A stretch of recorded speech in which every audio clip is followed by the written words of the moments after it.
নমস্কার বন্ধুরা, আমি আজকে নীলিমা কুকিং শো থেকে একটা নতুন রেসিপি বানাতে চলেছি। এই যে আমি পেঁপেটাকে ছাড়িয়ে 4 টুকরো করে ঘষে ভাজা করব। কিভাবে ভাজছি আপনারা দেখতে থাকুন। আমি এভাবে 4 টুকরো করে কেটে নেব। প্রথমে কেটে ছাড়িয়ে তারপর আমি এটাকে ঘষে নেব ঝিরিঝিরি করে।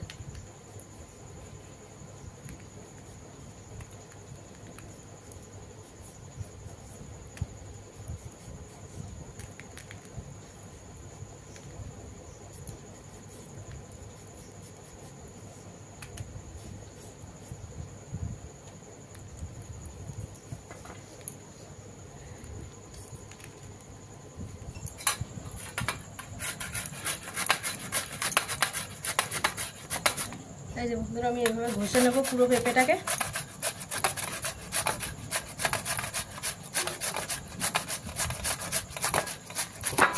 এইভাবে পুরো পেঁপেটা ঘষে নেব।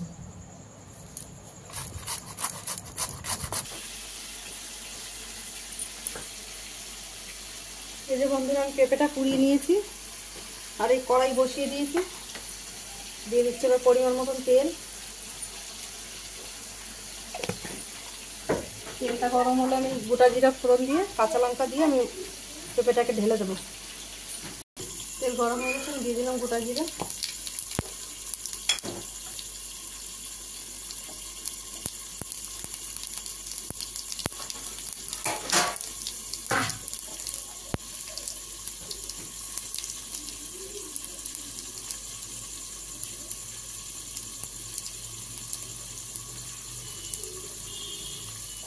দিয়ে দিলাম কাঁচা লঙ্কা, দিয়ে দিলাম পেঁপেগুলো।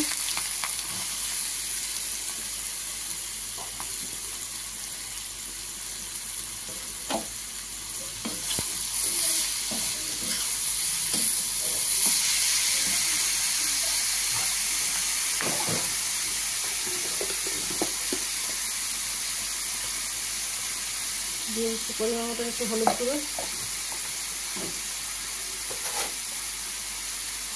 দিয়ে দিলাম পরিমাণ মতো নুন,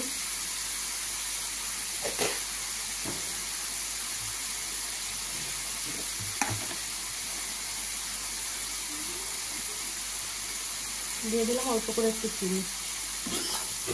এবার আমি সিমে করে ঢাকা দিয়ে দেবো।